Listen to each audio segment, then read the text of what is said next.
अमन और चैन कायम रहे, देश तरक्की की राह पर तेजी से आगे बढ़े। हर हिंदुस्तानी यही चाहता है, लेकिन इस तरक्की पसंद सोच के दुश्मन भी कम नहीं है।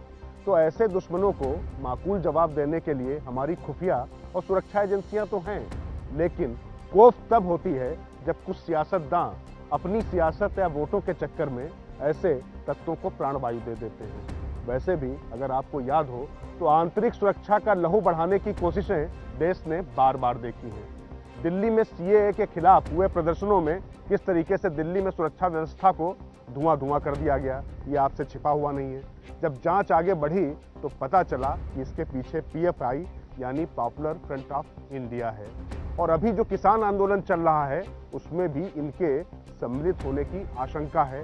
ये खैर अभी जांच का विषय है, लेकिन दिल्ली से 2500 किलोमीटर दूर की ये तस्वीर आपको दिखाते हैं, जिसको देखकर आपको इस सियासत पर तरस आएगा और गुस्सा भी। ये तस्वीरें पुदुचेरी की हैं। 20 जनवरी को पीएफआई के कार्यक्रम में सीएम नारायणसामी पहुंचे। पीएफआई ने खुद को कोरोना काल का मसीहा बताने की कोशिश की और इस दावे पर सरकारी ठप्पा लगवाने के लिए राज्य के सीएम वी नारायणसामी को आमंत्रित किया। पुदुचेरी के मुख्यमंत्री और कांग्रेस के कद्दावर नेता वी नारायणसामी पीएफआई के देश विरोधी कारनामों को जानते हुए भी उसके कार्यक्रम में पहुंचे और इस संगठन की तारीफों में कसीदे कर डाले।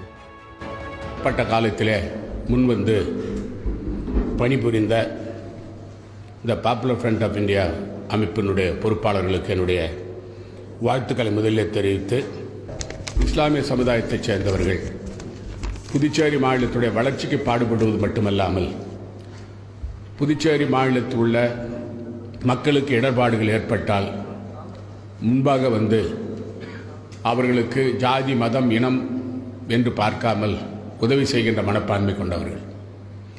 कोरोना तो कोरोना, आओ भगत से सीएम साहब इतने ज्यादा गदगद हो गए कि उन्होंने 2004 में आई सुनामी में भी सबसे बड़ा सेवादार पीएफआई को बता दिया। अपने आप को मसीहा बताने की उम्मीद शायद पीएफआई को भी नहीं रही होगी।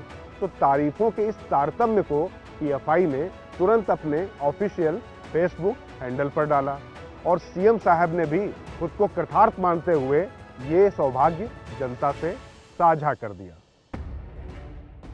साजिश वाले ये हाथ हाथरस कांड के बाद के हालात को दंगे में बदल देने के आरोपों से भी सने। हंगामा बड़ा हो गया था, लेकिन वक्त रहते साजिश का पता चल गया और केरल से चले पीएफआई के कथित दंगा विशेषज्ञ चट्टे बट्टे मथुरा में एक्सप्रेसवे पर पकड़ लिए गए और पीएफआई की साजिश की कलई खुलकर सामने आ गई। तब हाथरस साजिश के आरोपी के परिवार से मुलाकात करके कांग्रेस के पूर्व अध्यक्ष राहुल गांधी विवादों में घिर ही चुके हैं। पीएफआई की सोच आतंक से लेकर आंतरिक सुरक्षा पर चुनौतियों तक बहुत खतरनाक है।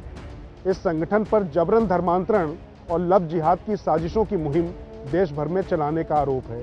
केवल केरल की बात करें तो वहां की पुलिस पीएफआई के जरिए किए गए 97 जबरन धर्मांतरण की रिपोर्ट एनआईए को दे चुकी है और 94 लव जिहाद के मामले एनआईए की जांच के दायरे में हैं। विदेशी लिंक और फंडिंग का जाल ऐसा है कि विवादित हदिया केस मामले में पीएफआई ने कानून लड़ाई के लिए 1 करोड़ रुपए बड़ी आसानी से खर्च कर दिए थे। एक ऐसा संगठन जिसके ऊपर 600 आपराधिक मुकदमे पूरे देश में चल रहे हों, एक ऐसा संगठन जो हिंदुओं की हत्या और उनके खिलाफ साजिश रचने के लिए बदनाम है। जाहिर सी बात है कि ऐसे संगठन से सियासी सुरमाओं की गलबहियां खतरनाक है, लेकिन ये गलबहियां हुई, खुलकर हुई और बता गई कि दलों की सत्ता लोलुप राजनीति अब इतनी स्तरहीन हो चुकी है कि शायद देश की आंतरिक सुरक्षा से भी समझौता करने के लिए पलक पामड़े बिछाए बैठी। अगर ऐसा ना होता तो वी नारायणसामी किसी कीमत पर पीएफआई के मंच पर नहीं जाते। अगर जाते तो सुधर जाने का संदेश देकर आते, लेकिन जो वी नारायणसामी ने किया वो ऐसा कृत्य है तो उनके साथ ही साथ उनकी पार्टी की विचारधारा को भी सवालों के घेरे में खड़ा करता है। पिछले कुछ सालों में देश में जितनी बड़ी घटनाएं हुई हैं जिनसे देश की आंतरिक सुरक्षा को खतरा हो सकता है, उन सब में पीएफआई का नाम जरूर आया है।